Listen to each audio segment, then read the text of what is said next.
this. The dungeon masters rats with a dash of sick. I dash like Sonic Mad, not a pacifist, but pacifist. The tracks when I'm rapping, kids. We the last of us. The master race, take him with a master hand. It's cancerous. I hit him with the master sword, and sure I make a nice sword, but I wonder how 4 guys make a Triforce. Hey guys, welcome to the Trinity Force podcast. You're listening to episode number 177. Now everybody say it along with me. My name is Adam Ponophobia Cogswell, and I am joined by 3 great groups of guys tonight. 3 great groups of guys, not just 3 guys. So wait, we're supposed to say that with you? Yeah, did you really want? No. Ponophobia Cogswell, and I'm joined 4 great by guys. 3 great groups of guys. Usually it's Actually, you did that pretty well. I know. It was great. Well, listen, 3 usually great people groups of write guys. in and they're Sure, talking I about the got it. Wiggles Wiggle Cap and how much I can say the same intro every week, and they get the idea. Like, they're like, yeah, I can say it in your voice. Hey, guys, welcome to the Trinity Force podcast, episode Wiggle Wobbly Wop. Did you say Wooglet's Wiggle Cap? No, I didn't say any of that. So, you guys listened to episode number 177. We're going to jump right into the podcast news. You guys, don't forget to check out Battle Arena Tuesdays, Thursdays, Sundays. There's Oceanic Battle Arena. There is the Battle Arena proper on Tuesdays. There's 2 of those with Zach and Spork and Badger and Asterishan. And then there is Callie and Lucas. They're doing the Oceanic one. And then, they're doing the U.S. version. And then, what do they face? Clerical Error, that's it. Clerical Error and Carrot Colossus are doing the Oceanic version of that. You guys can go find all that information on trinityforcepodcast.com or on below. If you're watching this live, it's below down there. Dude, look, go. So, guys, that's Battle Arena. Get better at this game by joining in. They will cast your games and put the stuff on YouTube. I can't talk. I'm wiggly wobbly wop. And now we're going to talk about Gatherer's Gourmet Granola. So, for another week, they're going to be taking over this podcast and taking over our mouths and our taste buds with delicious peanut butter and maple and chocolate and apple spices, and it's just Chira's all out, and he's crying over there. It's really depressing. I went through all of it. And what? We got it 2 weeks ago? I still have some left. Dude, mine's all 3 over weeks there. ago. Oh, You have to eat it geez. sparingly. Yeah, no. Sean doesn't eat anything sparingly. If Sean finds something that tastes really good, he It's gets gone. as much of it as he can, and then he eats it all as fast as he can. In fact, he probably Caleb's still has some getting me a in his pizza right cheeks. now. That's the best part. I Well, guys, love food. Go check out Bit. Yes, you do. Go check out bit.ly/Tforce Granola. I believe that's the URL, right? Yes, it is. Look at me. And don't We're forget to getting use good at this. code TForce in all caps for 10% off, and you can buy that on Wait. Amazon. T-Force or T-Force GG? TForce GG. T-Force GG. There we go. I've had Trying to save the fans some money. T-Force egg. That's right. Gatherer's Gourmet Granola. okay. So go check it out. Yeah. That is pretty much it, guys. You also can donate to the podcast if you don't want to go buy anything, and if you feel like helping the podcast with like one-time donation. Below, it's down there. Everyone point down. Yep, there or on tforce.trinityforcepodcast.com. I There follow is a directions. donation link, and you guys can click on that donation link. Give us any denomination that you like, and we'll read your name off on air if you help. Otherwise, tweet at us at Trinity or at Tforce Podcast and let us know if the rats that you have enjoy granola as well. Look at this. Look at They're those so little bastards. adorable. Little assholes. How many are there? 3? 4? We have 3 in that cage. 3. Nice. And the cook says it can confirm it tastes delicious. Of course it does. We wouldn't ever tell you guys anything that did not taste delicious. And if or it that didn't wasn't taste practical. delicious, I would say otherwise. But Do the since rats taste can't- delicious? I don't know. Though if I I like fed crickets. them, He's got a couple delicious. giant fat ones in the back, the males. We could cook those things up and have a feast. oh yeah, no, that could easily feed like 2 people. 2 You just- cats. a rat per person. They're like a pound. Yeah, they're big. They're big Damn. and fat. They're like just giant. and They're big, behemoths. And they're balls. You could like cook them up and like saute them too. And that just escalated Oh, so quickly. Nice. Rat ball. I went how we went from talking about delicious granola to talking about eating rat testicles in Well, it's the Gatherer's same- Gourmet Granola. They're gatherers, right? I guess Scavengers, actually. I But thought you were gonna go a different direction with that on the the on the granola's gourmet delicious. well, balls might be a gourmet meal, like a delicacy in some countries. so- Sweetbreads, sweetbreads, Sweetbreads. man. Not Lamb sweet fried. and not breads. You know what? The Rocky granola's delicious. Mountain oysters. The granola's delicious. If the rats eat it, then they should be delicious. That's just logic. Next level logic. That's Yeah, your zombie so- apocalypse knowledge for the day. If somebody's eating canned food and all you're eating is berries, the guy eating the canned food is going to taste better than you. Unless you like berries better. Yeah, I like berries. What are you talking about? You're going to be too lean and stickly. We can't eat you. Yeah, good point. True. Good. Well- Good. I don't want you to eat me. So yeah, I come out ahead there. Well, you at least have your head for a couple more days. You're right. All right, let's move in and talk about some League of Legends information, guys. You may have, if you've been watching the LCS, you may have noticed that top lane Gragas has been played quite a bit recently, and we want to talk about him and why he's powerful right now. Hopefully, we get everything correct and nothing is ever wrong. And more than anything else, we want to say, we called it. Yeah, we did. Yep. Every time, right? We called Yes, it. we did. Well, specifically here, because like right when the Gragas rework hit and everything, every single one was like, "Oh, top laner. Why wouldn't you play him anywhere other than top?" And then Days Untold came along and played him support all the time. But forget He's you, fun Days. support. We're talking top lane Gragas right now. Yes, with his bruiser outlook that Riot had for him, the image they wanted him to fit, and then the changes, we figured bruiser top lane. Hey, it makes sense. So, Sean, you were the first one in There this he is. podcast to start playing in the top lane. Why don't you take the reins? All right, so Gragas is awesome right now in the top lane because he gets some passive durability. Yeah, usually first by a Rod of Ages on him, which just scales like crazy with all of his stuff and makes him secretly tanky. And then you can build him Bruiser and he still does a ton of damage because once he's in melee and he's doing 20% health damage with his W, what are you going to do? I mean, if he doesn't die and he's just in the fight forever, he's going to be doing a lot of damage. He brings the added utility with his slow on his Q. You can reposition or disengage with his ult, and you have the slight stun from his belly slam. I really like him. He's a pretty powerful 1v1 laner right now against common picks like Shyvana or Renekton, who usually would just be able to bully anybody. I wouldn't say like he's going to win every lane against them, but there's no reason they should just be shitting all over him. He can go toe to toe with a lot of people that are just big time, like early presence laners. And a lot of that has to do with how you utilize his abilities. So if, like, say Renekton goes to engage on you, you can get the slow on them, and while they're running away or they dash away from you, you can W, and while they're still slowed, you can just immediately body slam back into them, hit them for a bunch of damage, and you just effectively traded the same amount. We should really talk about what his whole kit is doing right now and why it's working so on the top lane. I mean, you brushed over it, touched on it, but like Drunken Rage, for example, at level 1, it's 8% of the target's maximum health. Sustain, actually, with his passive, it's any ability you cast. On ability use, Gragas takes a drink, restoring 4% of his max health, and this effect can only happen once every 8 seconds. So coupling it with Drunken Rage in lane is great. Also coupling it with your barrel roll, you're almost always gaining your life back while you're in lane without the need for potions.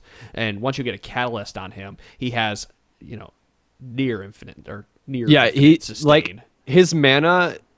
I don't feel like I'm even using that much mana up when I use a full combo. Like hitting QW and E, it doesn't feel like it's that much of a mana thing. Once you get the catalyst, there is Drunken no Rage has no whatsoever. mana cost. That's right. So that's right. part of it. That's a huge piece of it. But Well, I mean, when you still have spamming abilities, when you have abilities that are costing 60 and 50 mana, and those are the only 2 abilities you're using in lane, it's nothing. it's nothing. And Drunken Rage is free damage as long as you get an auto attack off. So like you said, you're trading kind of like you would trade anybody else. You're trading smart, but you want people to be afraid to go for a last hit because they're going to eat an E for a stun, into a W, into a slow from the barrel, and continue to eat auto attacks as they're running away. And the nice thing is, too, if somebody gets ahead of you in lane, for the most part, you're still maxing Q, and you can still safely farm really easily anyway.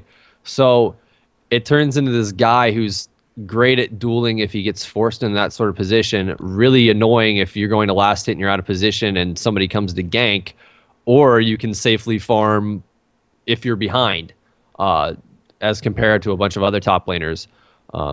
I don't know. I really like him. He's a lot of fun. I've seen a lot of success on him recently. That and his zone control is just really good because barrel roll goes through things and then waits there for a while. And you can let it sit. Yep.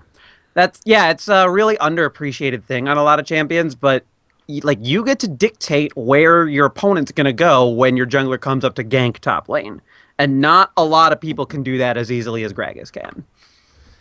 You know what's really what I found really fun about Gragas is an explosive cast has always been this way, but in the top lane even more so. You see, it's a good disengage tool, but it's also a great engage tool because if you let them push you toward the tower, you can knock them into your tower with an ignite and body slam, and now they're stuck under that tower for 3 seconds probably total, and they've taken 2.5 tower shots in that time. Especially if the wave the one's winding up. Say like they're if they hit you, but yeah. If they're in like a decent position, or like it'd be a bad position for them where there's maybe like 3 minions left and you can just kill all 3 minions and knock them back at the same time. And as soon as they start running away, you can definitely body slam, get like 3 easy turret shots off, and for the most part, they're dead from there. The other nice thing is that if you have like a jungler coming up and they see them as they're like coming up through either jungle, like behind and try brush, whatever, and they try to run up against the wall to kind of like make as much distance between your jungler coming to gank them, it's really, really easy to just smack them into the wall with your ultimate. With the explosive cast, you can actually kind of push them up against the wall to give your jungler another couple seconds to reach them, and then just tag team kill them. I do want to talk about his build path. We did mention Rod of Ages. I've been doing Rod of Ages and Iceborne Gauntlet. I did a lot of CDR shoes on him. I mean, that looks like the standard build on him. Well, here's the thing. It's based on LOL King. From what I can tell, and from the people I've been talking to, I talked to Sandro quite a bit about this, and it seems to be a 50-50 split right now on how to build him. Some people are building him pure tank, like a Spirit Visage first, into some kind of item. Others are building him damage. But you have to build some point of damage on him at some... Right. Or else he is just a tank that it can only engage. And you don't want that out of a top lane when a lot of the other champions can tank. They can be like a secondary tank. You really need Gragas to be that secondary tank in the top lane. So you need to continue to build him enough where he's doing damage, but he's either engaging or disengaging, which is like what he's bringing to the table that others don't. He has the opportunity to disengage or engage. He just has extreme utility, and the nice thing is you don't have to build full damage on him to do damage. You can just get that Rod of Ages. If you want to, you could even get like a Sunfire Cape on him. I like to do if I'm going to be in fights for a while. That's basically all the damage items you need. Well, Sheen is really good on him. Oh, well, I like the Iceborne. The Iceborne is just a normal... Anything with CDR on it's going to be good on him. I like it just because between your barrel toss and auto attacks and getting the extra damage and the AoE slows and all that stuff, it's really hard for people to get away from you. And you can just keep locking them down basically indefinitely, which is really, really nice. Or just, make it so your AD carry, AP mid, whatever, can get away easier. When are you going for the Sheen item? Second. I usually get it and right I after. ask it because Dyrus Roa? played a Roa. lot of... He played a lot of Gragas last weekend, and the game against CLG, he didn't even get a Sheen item, and then the second game, it looked like the Sheen item was going to be his last pickup. He already had Zanya's, Roa, and it didn't really Void Staff work. I mean, that works fairly well. Like you said, the Roa is really what you need. Yeah. But we've seen people, I want to say it was Call at one point, build him. It's kind of like the Rengar thing where you have to build some kind of damage on him. If you just have 1 or 2 pieces of damage, you're not doing too much.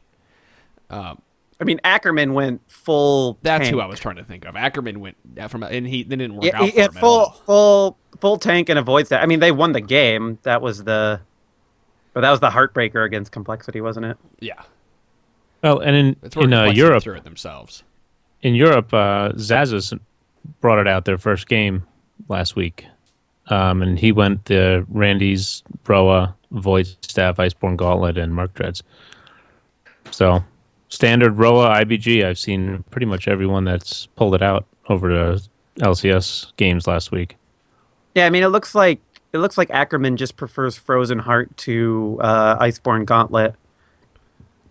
I don't even know why against that Complexity team. They had Renekton and Corki as the physical, the people who are going to auto attack. Really, right? It doesn't really make sense against either of those guys. Yeah, no one's auto attacking enough to really turn it around. And Corky's doing magic damage. And don't you be eating during the podcast, Jira? I saw that pizza there walking behind you. Don't you dare stick a piece of pizza in your mouth for 45 minutes. Now on the flip side, Wicked busted him out and he looks like a major damage build. He got the Sork shoes, the Roa, the needlessly large rod, and the Zanyas, and he did horrible.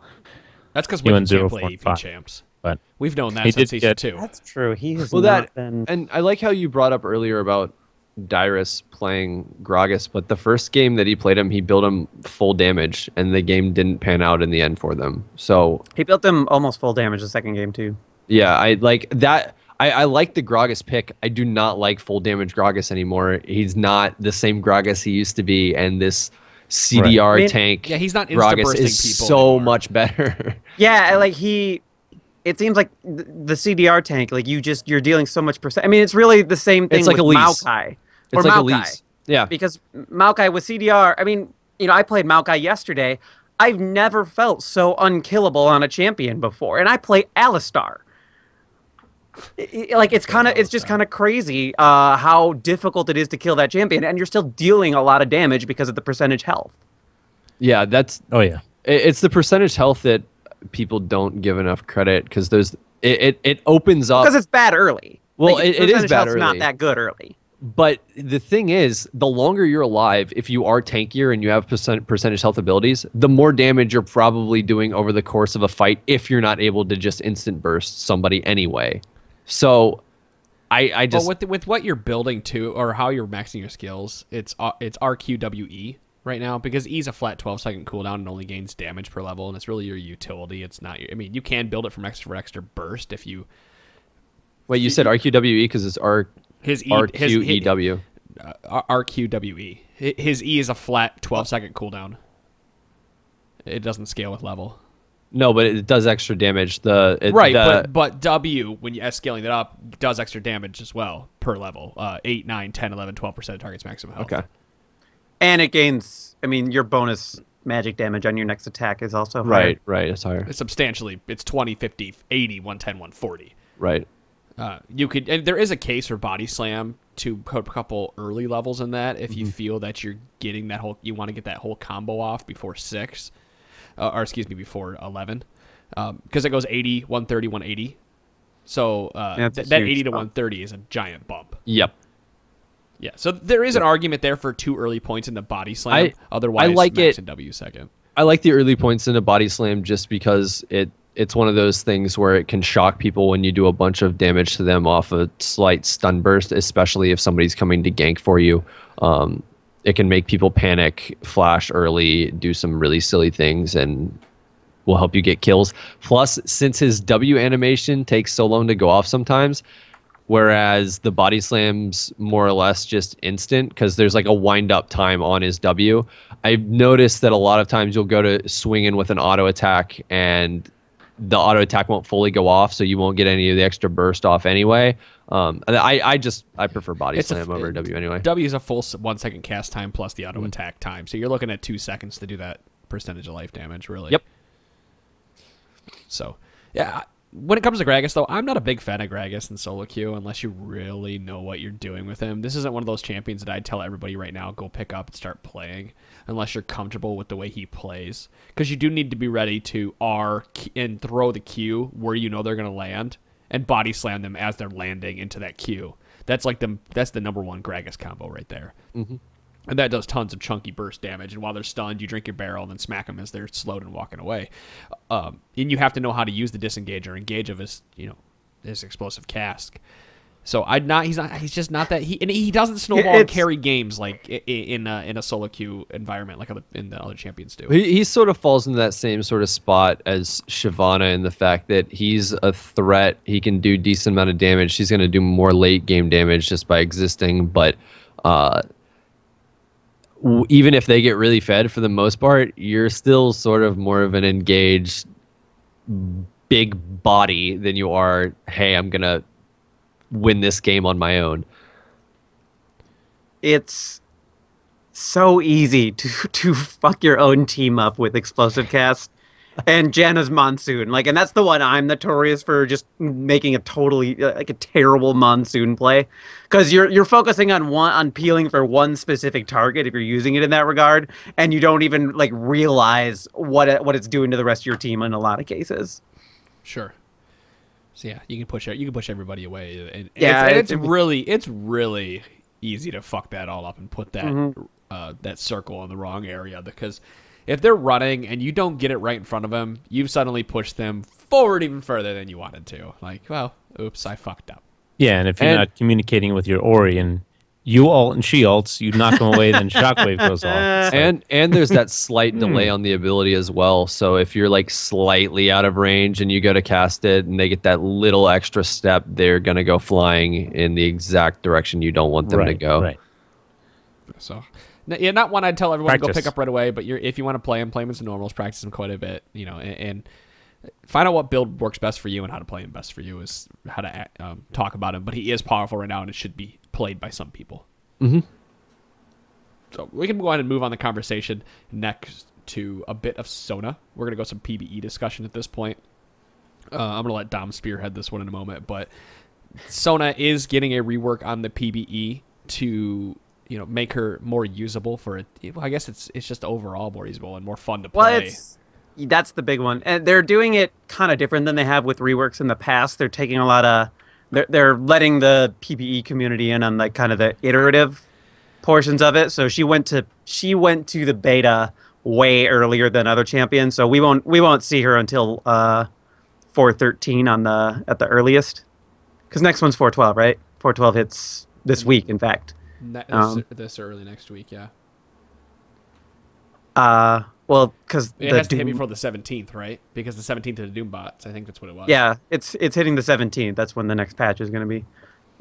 Anyway, so Sona's not going to be in 4.12. So we're getting a little bit ahead of the game, but the basic idea, like, as a longtime support player, don't you eat that goddamn piece of pizza? I am watching you with your wiggle woggle wops. I don't know what you're talking about. I'm not doing anything right now. As a longtime support player, I have a weird, like, I don't like playing Sona, because Sona's just not fun to play. Like, you press R and you lock everybody in place, and then the joke's been to the end of the internet and back. You roll your face on the keyboard, and that's how you play Sona. And like, that's just the reality of the situation with her. She's just not that fun to play. Playing against her is equally not fun, because either she gets super ahead because she was able to bully you to high heaven, or you got ahead and now Sona can't do anything because she's so squishy that she just dies, due to a stiff breeze. Well, playing with her can be no fun as well, especially in a lane environment. If you have a Sona who doesn't understand how to use the Q very well, she's poking down your CS or taking it, or inadvertently pushing the lane, or running into Gragas hooks and insta-dying and feeding the Gragas shit. Hooks. And she also Blitzcrank hooks. Okay. She also gives just like a comically large amount of free stats, which sounds great, but nobody ever appreciates free stats. Like, you don't feel bonus AD or bonus AP when you're doing things if you're playing with Sona. You don't notice bonus resistances in most cases. And so that's what puts Sona in this really weird spot. And then because she's so squishy, she just fell out of favor to the way more aggressive and like murdery supports in the game right now. She's still useful. Thresh, everybody. Yeah. I mean, they just walk all over Sona, and she has a bad day, and then you don't want to hang around that. Anyway, so what her heals still felt rather effective in the early going, but the later the game got, the like one in every 20 Sona games, you would feel like you got off one really clutch heal with her, and then that was the extent of it. But like, compare that to even Nami, you don't feel like you're nearly as capable as Sona, because in truth, you just keep pumping out heals on her. It's not really about bulk heal, like volume heals. It's just about as many heals as possible. Yeah, I think it's just because of the way the auras work. You hit it and you let it sit there and regen you, and you think, okay, now I want another step. And that's actually what they're targeting for the big change here. Her abilities, as they function right now from the active side, are all staying basically the same. The numbers are getting looked at, but they are not... I don't want to get into numbers right now, because they released them, and now they're going to be changing everything for the second release on Sona. But so Arya of her what is it? Yeah, so Hymn of Valor, her Q and the big early game auto harass thing, is going to be adding an on hit magic damage effect to to Sona and any allies within a certain radius of Sona is going to be adding the on-hit magic damage effect to their auto attacks. Did they say these were targeted? Like, could you target a group of people, or is it still? That's going to be for it's the area around Sona. It's going to be the area around Sona. Okay. And so, like, that's going to impact her laning because she won't be able to just sit in a brush and press Q to keep people zoned and away if she wants to make the most use out of the on-hit damage. And the early numbers were, like, kind of absurd. Hot. Yeah. It was 40 damage, level 1 on hit. And, like, that's 40 damage to everybody in this area around Sona. So just, like, if you consider an early invade, like, that's 200 extra damage coming out. Or you consider a Sheen proc is about 40 damage, 40 to 45 damage on most champions. You're getting a Sheen proc at level 1. I mean, Nami's E is 25, and you get that 3 times, but that's still... I mean, so Sona's damage just with one other person is greater than Nami's E at level 1. Right. So that's pretty incredible there. But... Sona's going to have to position properly in order to use that, and so that opens her up to risk to counterplay. Yeah. And I think they're going to be touching her base. I don't know how they could do this rework and not touch her base stats to make her less fragile, at least in the early goings, because it's tough to play her right now. But they might. It's right. You never know what they're going to do. Then they're changing her heal, Aria of Perseverance. They're reducing the base amount of it, but also changing it so that it increases by 1% for every 1% health her teammate is missing. Sort of like Quinn's. The lower they are, the more it heals. Yeah. Yeah. But I think so it more increases... for those clutch heals that you need. I'm not sure if it increases by 1%. They brought that up in it, too. It's got to be 1% of the ability. The ability increases by 1%. Per level? So, is that what you're saying? I don't know what it gets to, or no, yeah, it stays at 1%. But anyway, like, so they're changing. So it the scales if they're missing health.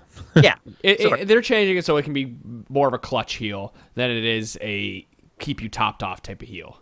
And you direct this now, but I don't think so. I think it still works the same way. That's how I thought the Q was working as well as you were directing the abilities to make little areas around the person. Right. It reminded me, like what it sounded like in the talk was that it'd be something like Nami's sort of bubble, and that it would be like an area on the ground that you would direct an ability to, and whoever was in that area got the heal, and it affected yourself. That's because the reason I say that too, I'm not saying you're wrong, Dom, because I don't know, obviously, is that they kept saying zone, and that it was confusing me when I was reading it. It sounded like they were trying to make little zones that people could walk into when they were doing it. They call them snuggle zones, and like the aura persists for a certain amount of time, and allies can walk into that zone. So it's not like you have to be right around Sona.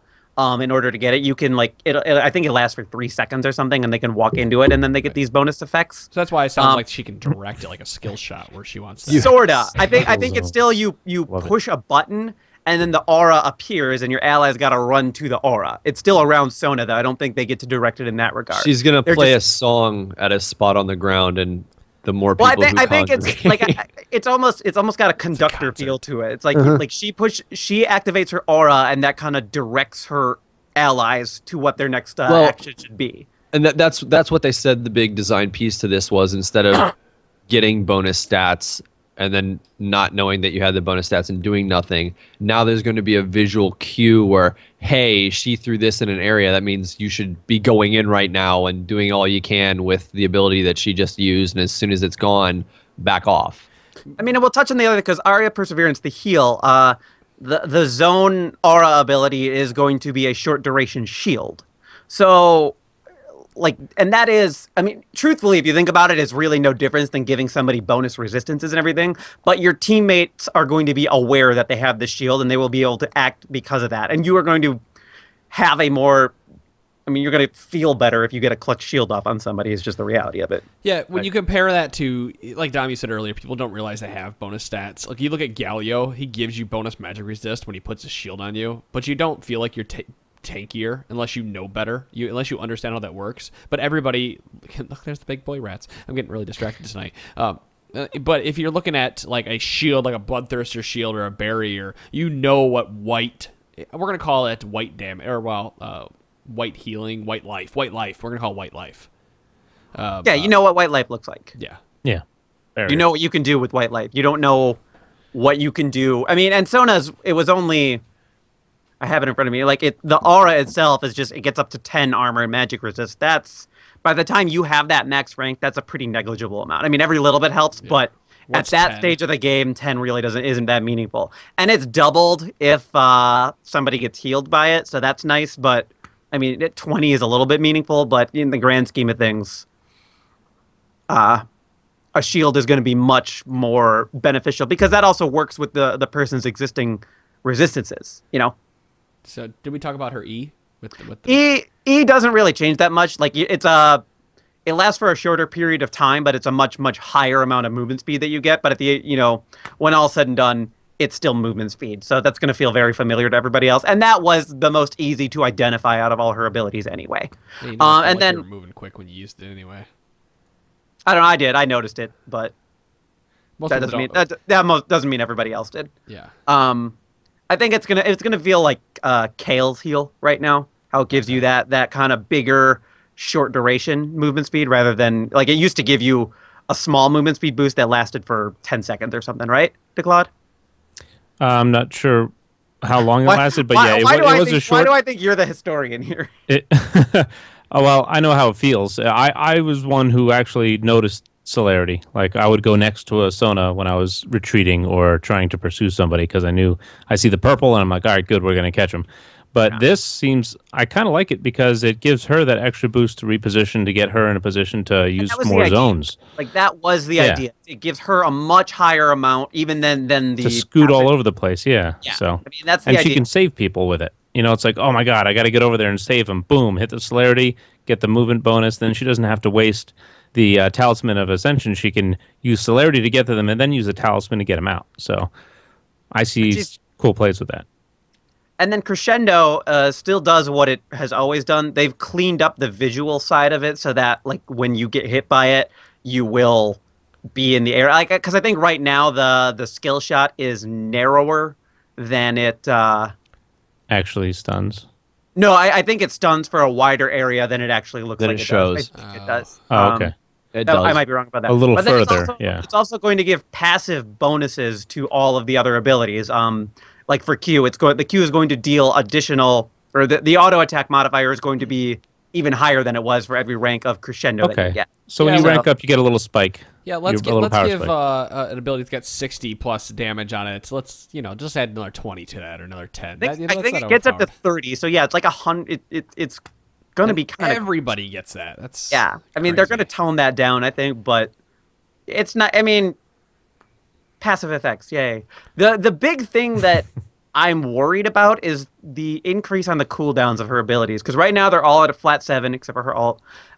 They're changing that to 10. And so with 40% CDR, you're getting to where you used to be, but you need all of the CDR to get there. Whereas now, with 40% CDR, you're basically casting every time.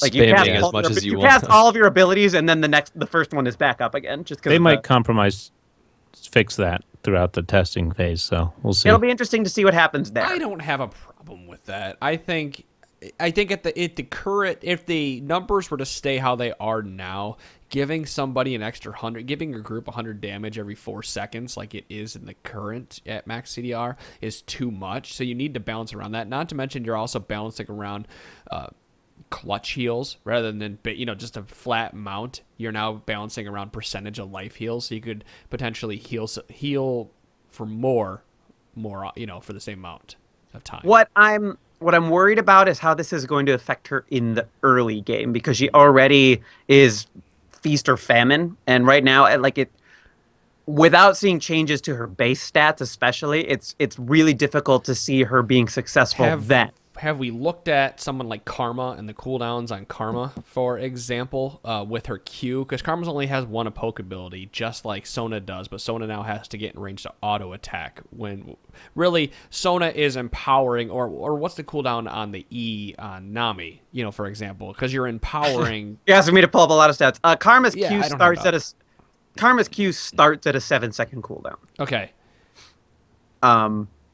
And so that, I mean, that's where Sona's at right now. So you have a similar thing. Karma has better range and better control over who's getting affected by the target. Empower it. I'm just looking at people with like, I mean, one and empower, but I'm just saying, like, she gets to pick the target that she's going for, whereas Sona has to get in range, and even then, sometimes it still picks minions over champions. I'm just really looking at you're buffing more than one person. Nami's E's 11 seconds. Yeah, and it's 11 seconds. You're doing, you said about the same, or just a little less damage than what Sona would do with 2 people off of one person. It's Nami has a slow attached to that, so it's not a fair. It's not across the board. I think you might be able to tweak it by maybe a second, but the problem early game is you're now buffing your 80 carries attack power, and you can bring somebody that is really good at poking, Caitlyn or Ezreal, for example, and now you're continually buffing their stats and allowing them to poke more than what you could get. And you're not putting yourself into a disadvantageous position to do it. That's a huge point. And you just pick a safe laner that can just hella harass from forever away with one button. She'll definitely have plenty of great teammates. You just illustrated them there. Yeah. And I think she's going to be a kind of a team fight nightmare. Like, she's going to be awesome in the team fights just because of the amount that she's capable of, the amount of damage she's going to be able to absorb for teammates just through that shield alone. Never mind the repositioning tool she grants everybody, which, mobility is huge in this game now. But, ignoring the other stuff, just the shields alone, the high volume shield she's going to be able to put out, that's going to make her a very good champion. Here's the thing. All of her abilities are vicarious, so it doesn't... I think you're going to feel that cooldown nerf a little bit more because, okay, here's what I can do. Now what do I do? Sit around and wait? Hope my passive comes up and throw an auto attack, wait 10 seconds. I guess 10 seconds isn't too bad, especially once you start getting the CDR, but still, because she's not doing something impactful herself in solo queue, especially, where you don't know what you got as far as your laning partner, it's just going to feel kind of meh, I think. So, I don't know. I'd like to be able to spam the abilities a little bit more. The zone effect, that's just as soon as you cast it, or is that something you cast it, you have a zone effect, you move around, you have your aria? Or your aura? If I understand it correctly, you cast it and you have the zone effect, and I believe it moves with her. The zone effect moves with it. Okay, so maybe you have and it's a few seconds of the zone effect. I think it lasts 3 seconds, and then in most cases, it's boosted a little bit longer for every teammate that gets affected by it. But when I say I'm sorry, not a few seconds. It's boosted by a half second. Right. Okay. Well, then that's a little bit better with the high cooldowns because she has a little bit of bleed over with the effect as far as it lasts from when you cast it. So, yeah, I mean, the other thing this is going to positively affect is her early game mana woes, because it didn't matter what you were leveling on Sona, it was really easy to blow through your entire mana pool, and because you can't cast spells as often as you used to be able to, she's going to have a little bit more mana in the long term. Actually, our good friend Soter has done some work on Sona. I don't know what his involvement is, but he was in on the initial Red Post roundup over at Surrender. They quoted him, baby. Yeah, they quoted him, and he said that she still wants the mana regen items, and Mikhail's is still her favorite, her favorite support item of choice there. But favorite support of choice, yeah. I'm really good at talking, but I don't know. I don't know how much. I think they made it sound like her early game mana troubles aren't as bad as they are right now. I mean, her problem is always that they can't nerf her abilities they couldn't nerf her abilities anymore, so they started hitting her base stats, and then they hit her base stats to the point where she just was not effective to play because she dies. Interesting. I want to see how this works out. We'll touch on her again around 4.13 when we see more about her. Yeah, when she's there. Overall, I like the aura idea. I like the direction that they're going with that, because you will feel like you're doing something on Sona, and she's just boring to play in my opinion right now. There are the Sona lovers out there, and hey, great, I'm glad you like her. I think she's boring as hell to play. She's boring as hell to play against. So I'm glad that they're giving her this type of attention, because if nothing else, conceptually she's really cool. If nothing else, this will make her interesting again. Yeah. Yeah, we'll see. We'll touch on her again about 4.13. Again, this is not a 4.12 patch. Sona is not being reworked and coming out right away. She is still in beta phase. And then we will move on from there. So I wanted to quickly touch on, I know I jokingly said we will never talk about Essence Reaver again on this podcast, but Yorick has been seeing some play again, being the only champion right now that has been building Essence Reaver. Jace was for a while when it was building out of a pickaxe. Now that it's building, it still builds out. Oh yeah, the change is now, the change on the PBEs, it builds out of a BF sword. Really? Yeah, they're changing it to be one of those items, so you have one more item to choose from. Which I feel like that's actually gonna make the item worse, but maybe I'm That's what I would think. Well, and I said it in chat the other day. But one of my biggest regrets is, I regret endorsing that item before getting a chance to play with it. I thought it was gonna be great, and so you got the data. I was very wrong. Yeah. Good man.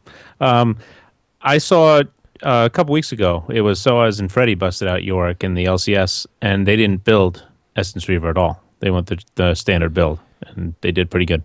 What they do? They do Chalice or they do Tier? Mana Mirror, Tier. Who were they playing against? Do you remember? I don't remember. I don't remember the games. I think that helps quite a bit too. That's they one were of those okay, ones that's really they weren't amazing. Comp. So. I saw one of the Yoricks build Chalice and Essence Reaver for maximum mana spammability items. Spammability. They're actually taking a look at. They're taking a look at muramana specifically. I think on the next patch they're changing. I think they're changing Manamune to be a pickaxe, and then it's going to cost more gold overall, but it's going to be an easier step ladder than it currently is. Well, the new muramana has an attack speed buff that you hit 3 times. It's 10, 20, 30% attack speed. So they hit the nail on the head, or their explanation was brilliant, I guess. Because the problem with muramana is that it's better, it has a confusing idea behind it because it's more powerful when you have mana, but the reason you buy the item is so that you could increase your mana pool. So it's sort of conflicting ideas going on there. And the next one is going to sort of adjust that approach. Yeah, that's why I've never really liked the item. I'd build it because I understood why it was more powerful on certain champions, but you felt like by the time you turned it on, you were at 3/4 mana anyway, and now you're barely gaining any extra damage off your auto attacks, and you're using more mana to do it. So why am I turning on that active? Yeah, it always felt dirty to use it. Use the muramana, and you're out. Unless you were Urgot, because then your single target abilities were just murdering shit. Well, you could make that make that case for Ezreal, too. Yeah, him too. But even then, you were pretty much the primary. You and your mid laner were the primary siegers, or you were the mid laner or the primary anti-siegers, and so you had to use your mana to push back those waves. And by the time a team fight broke out, you were probably at 3/4 mana. Then you had to turn it on. Now you had to blow a ton of mana and hope you hit your skill shots and yada yada yada. And by the time the team fight's over with, you have nothing left because you had the toggle on the entire time. What are they doing to muramana? Not to get off topic, but they're changing the active so that it gives you noticeable bonus effects for a temporary amount of time, and you can improve those by, I think it's just casting spells, right? I don't remember exactly. I know it has a 3 toggle effect now, where it's 10, it's 10, 20, 30% attack speed. You toggle it 3 times to get that. It uses 3 stacks, and you gain and stacks. True damage. Yeah, and true damage. And you gain stacks over time or based on how many auto attacks I can't remember what the... They pulled it from the PvE. This is also going to ship with 413 and not 412, but... They're basically making the active so it doesn't drain your mana. Oh, okay. All right. Yeah, it doesn't drain mana. But that's actually going to affect... I think it's going to affect Yorick a little bit because he doesn't really get that much from attack speed. Mm-mm. He'll like the true damage part of it, but he doesn't really get that much from attack speed, so... Not many of the champions that would build it do. Like Ezreal will. Ezreal will want to build that. The idea is they're trying to change the champions that are going to be targeting this item. Yeah, I'm trying to think of what champions would want to be. I can't off the top of my head. I'm not sure. It'll be interesting when we see Sivir, maybe? I don't even know. No, because not really. We say that right now based on the current item, but it's one of those things where they might change it, and then suddenly this is exactly what she always needed. Because true damage, attack speed, she's going to be getting she gets a larger mana pool, so now she can throw boomerangs more often, and then the true damage activate. I can see her being so. I'm not saying that's how it's going to be, but yeah, I know what you're trying to say. Well, we'll move on. We don't. That was kind of like off discussion. We were going to talk about Yorick. That's really Right. It's just if you want to play somebody else in the top lane that doesn't really see a lot of play, and you're a big Yorick man, you'll probably like Essence Reaver right now. It makes sense. Like the lifesteal's not that helpful for him, but cooldown reduction, mana regen, and damage—those are all things he's always liked. Yeah. Right. Cooldown reduction, primary. I haven't tried it on him yet, so. I don't And play has he been Yorick. successful with it when you've seen him play with the Essence Reaver? I've never run into it. I've never seen anyone play it. Okay. Nope. I haven't even seen a top lane. I've played against one top lane Gragas, and I think I bodied him, but that was like early on, before people were really trying to play him. So. He was probably building on damage Right. too. Right. Well, we have about 15 minutes left in this podcast and 5 questions left in the mailbag. I think I have so I'm going to put this out there again, guys. You guys are sending us lots of questions, and I probably have another 5 questions, maybe 10 sitting in the mailbag that I can add to this. But on top of that, there's probably another 20 questions that I forwarded on to Days Untold to answer because this isn't Because she likes doing it. Well, I don't want this to be a shot at our listeners, but you guys are sending a lot of very targeted questions like, why is this champion good? Why should I play this champion? And we can't answer that specifically on the podcast because by the time we get to that question, it could be irrelevant. You could ask us why Heimerdinger is good at the top lane, and we wouldn't get to that till right now, and he was played 4 patches ago. Right. Yeah. So in the interest of time and accuracy, we try to answer it right away with an email, right? Correct.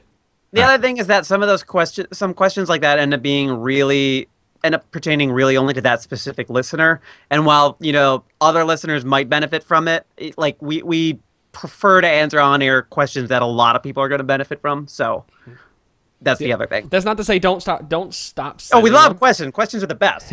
Send them because you're going to get an answer. I'm going They'll get answers, Sooner or yeah. later. Sooner or later, they'll Days get is answered. answering your questions. Every question you've sent in, hopefully I have had it answered in one way or another. It might take an extra couple weeks for me to send it on, but I've been getting a lot better about that recently, and hopefully any of you who had a response from Days, it has been positive. She's told me all of them have been, so there's where we're at. So if you have any other questions, keep sending them in. We're going to keep answering them. We're going to jump into the last 13 minutes of this podcast with some listener questions and see what we have to talk about. Sounds good.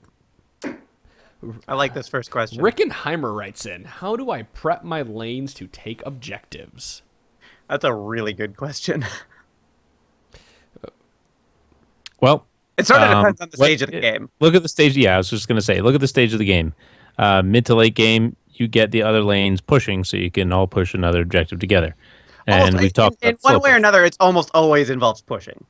Yeah, yep. Pushing the minions back, clearing what you can. And getting a kill. Early game, laning phase, again, pushing. Let's say you want to take dragon, you're getting ready to posture for it. You want to push bottom lane up a little bit, or come after a jungle gank, and then you don't have to worry about the lane because you just gank the lane, and then you can go ahead and take dragon. Mid lane too should also push the Right, lane up exactly. for Yep. dragon. For dragon, because, bookends. Ward control. That's how you prep. That's another one. control helps. That's a big Hey, deal. Deep you prep wards in outside the your enemy lanes with jungle. ward, Yes, your jungler and your mid laner and your jungler are the primary people who should be setting this up, while your support is also clearing dragon by dropping a pink ward. Let's assume, for the sake of this conversation, we're going to set up dragon. Your mid laner should be warding down and around any of the bends up by wraiths, depending on what side you want. It should be down by wraiths, up by wraiths, around the side like little banana bends, whatever the hell those are, those banana bushes. The little bush next to dragon. They should be warding anywhere outside of the 2 side lane bushes, so you can have an idea where the jungler is at. Because as soon as the jungler walks through any one of those wards, you have an idea of where you can move to. If they walk toward dragon, obviously you can't go for it. If they walk on the top of the map, you can now push everybody down toward dragon and start to take dragon. Bottom lane should start pushing their lane and attempt to force the enemy laner to go back, or have such a big minion wave being forced into their tower that they can't leave without risk of having a ton of damage done to their tower. Because then they have to decide. Or missing a level and a half that's- of XP, or And all that gold. right. Right. So this is where wave manipulation comes in. But there's a lot to do to set up Dragon. And it's a lot more than what you might think of just pushing and going and doing it. Because you need to have wave manipulation where you are building up a wave by letting it sit and just last hit and sometimes letting your minions die and not last hitting when you could. And, your minions are now getting bigger and bigger and bigger, and that wave pushes into the tower. And like we just said, now they have to decide, Do I lose the XP? Do I lose the gold? Do I lose the tower damage to go and attempt a test dragon to maybe get a kill on the dragon? Or do I stay there and let them have that? Now, But I was just going to say, here's the other side. What if the enemy all of a sudden just pushes the hell out of your lane? You're thinking, okay, does he want to go back, or is he going to try to head to an objective? Counter push to make them make that choice. Let's say that you're mid lane, and they're going to try to gank bottom. So they just push you real hard, and now they disappear. Push back, especially if you have those wards Adam was talking about. You can see him for a brief second moving in a certain area. You can warn your teammates and then just suddenly do a mega push. And now he's going to lose something. Either now your team knows he's coming down, and they can either be idiots and stay there and get killed, or they can back off a little bit, and then you push the lane, and he's losing those waves, and he just took a little journey and got nothing out of it. So, and that's where your wards really come into play there, because if they are just pushing so that they can go back to base, like you'll know if they're going to dragon because you'll have the ward on it, or somebody will go to clear it, and that's going to be the red flag for you. So you'll know whether or not they're going for an objective, and then you have to clear that wave really fast to get in position, or if they're just going back to base, and if that's the case, it's not as critical that you blow all of your mana to clear that wave. But yeah, like the basics of it really are get your minions to the enemy tower, and then get wards in the areas you need to have vision on. If you're blue side, you want, like, if it's dragon, and in early game dragon we're talking about here, if you're blue side, you want wards to the two red side or purple side jungle entrances, and if you're purple side, you want one in kind of that brush towards middle lane, Right. Like in the river, and then one behind the pit, because junglers love to flash in and take it. Or even in like that, Tri-Bush helps, but that's not brush, nearly as important. The brush right behind red is my favorite thing. If we like go and get, say we just killed mid turret, we want to take a dragon out of it, ward that up, and then try to take it afterwards. That way you can see what they're doing, or if they're trying to prep or anything like that, and you have a much wider area of vision to do it from. And eventually, as you guys do this and you start warding a lot, it becomes second nature. You don't have to start calling it out anymore. You're just like, all right, well, let's take dragon. Well, now I know. All right, well, give me an extra 30. You just have to say, all right, 30 seconds. And now you know I need to make that wave bigger. And you have one more wave to do it. You have time to go and prep and ward up. A lot of people, and it's always pull it out. You know, pull the dragon out of the pit. Always pull the dragon out of the pit if you can help it. Well, and another thing, prepping for objectives. The information you have based on where the other team is, all of their players. If you know where they're at, you prepping a Baron, for example, and all of a sudden you see their 80 carry appear bottom, and you saw their jungler pass by a ward you had near their white, let's say, on the purple side. Okay, crap, the jungler and ADC are all the way down there. Let's Baron right now. You know, if you know you have the damage, things like that. So, if you don't know where anybody is, then prep your lane by giving it a push, like Dom said earlier. Give it a little push, and then see if you can flush them out of their holes, get them out of the bushes, and see what's going on. So, knowledge of where the enemy players are, I think, is a big key in the later game. Yeah, it's really objectives to do all this. And this kind of goes into this next question here from Rod Slinger. How do I properly siege a tower? How do I defend a tower?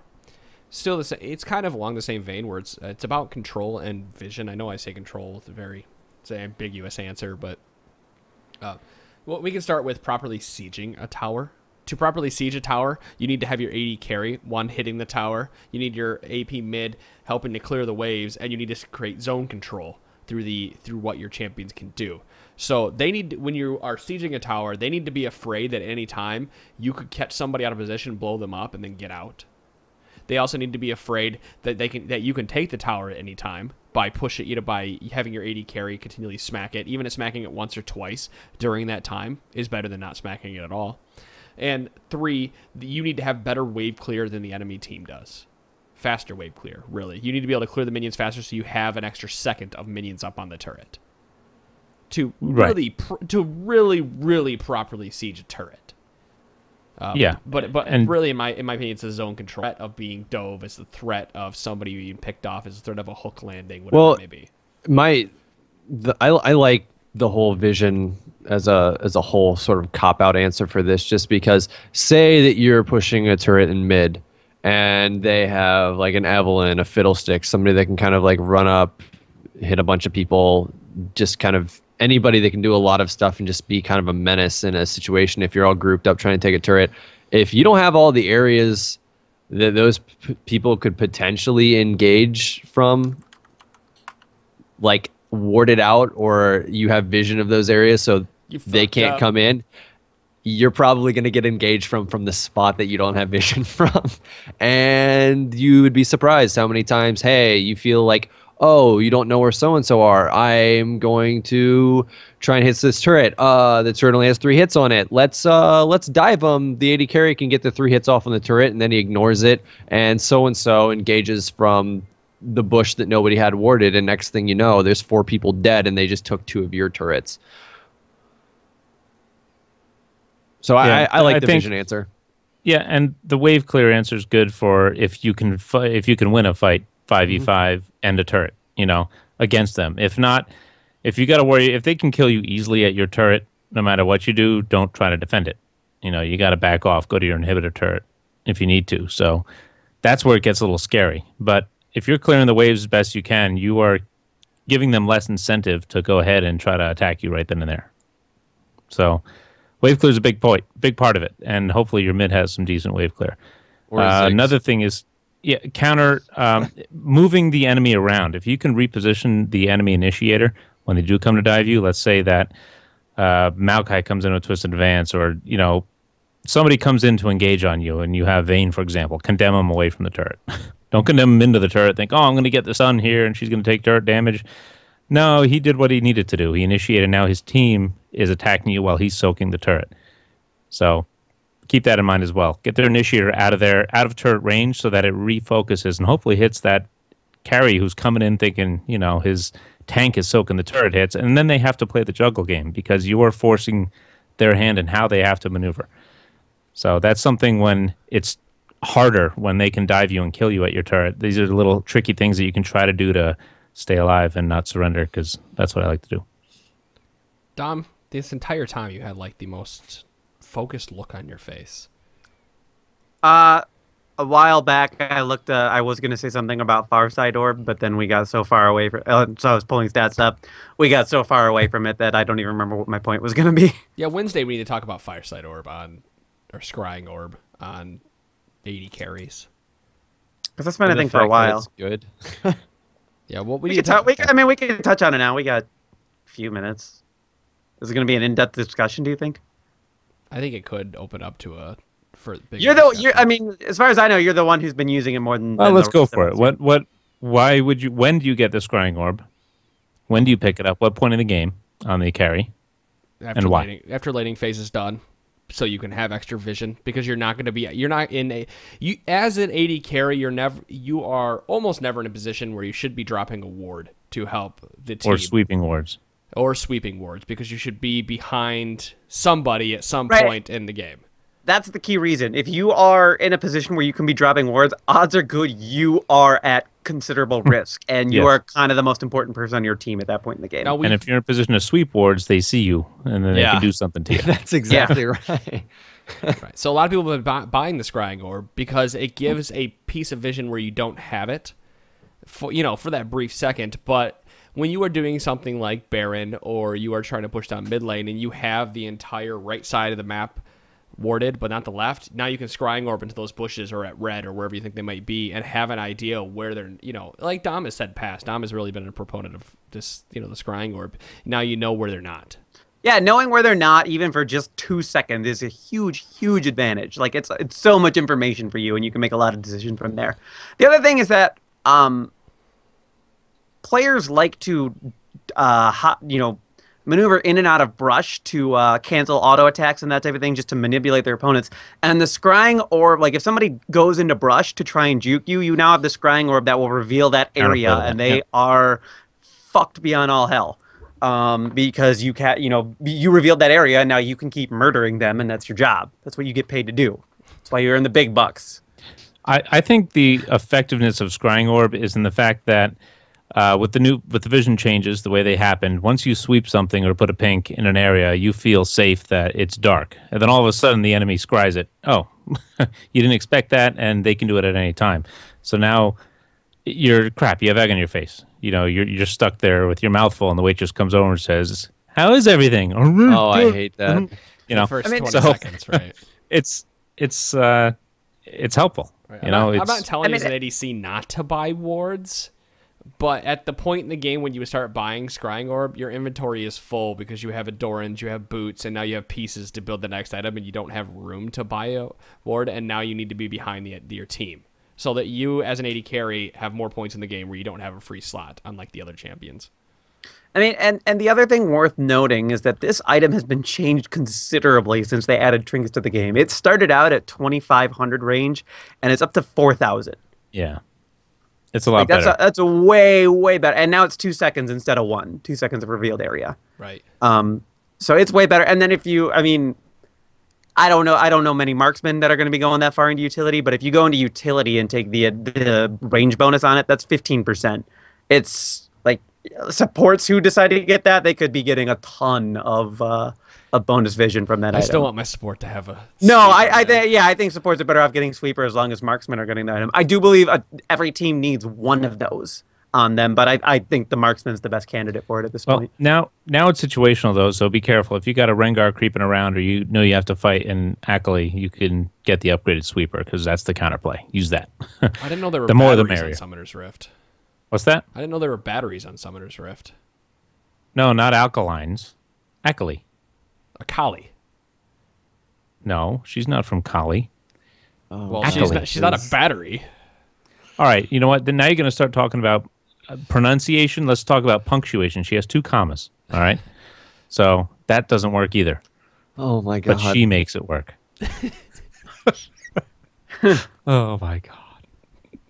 I You hope you deserve were that waiting for a day where somebody calls you out and you just had that in your back pocket. Like, Yeah. Just- Yep. Do you think Ninja. she has like the plus and minus button on her where you can press her to see if she's fully charged? Like you can see how many stacks she has. You know, you press the button. Like, please shut up. I'm not Akalian about Akali. All right. well, you But can- anyway, you can at yeah. least pronounce Akali correctly. You know what? Vi is the one who's charged with battery every time she beats somebody. So Oh my god. let's move off Akali. I'm not changing it. I mean, that's- Akali. Akali. He's not. She's not a call. All right. Listen, Akali. I'm gonna call this podcast to Akali. an end, and that is episode 177 of the Trinity Fourth podcast. Thanks for Akali listening. Sin. Thanks for listening, guys. We will see you all on Wednesday for episode 178. My wind has been blown out of my sails thanks to the awful pronunciation of Akali. We will see you all next week. See ya. Good night,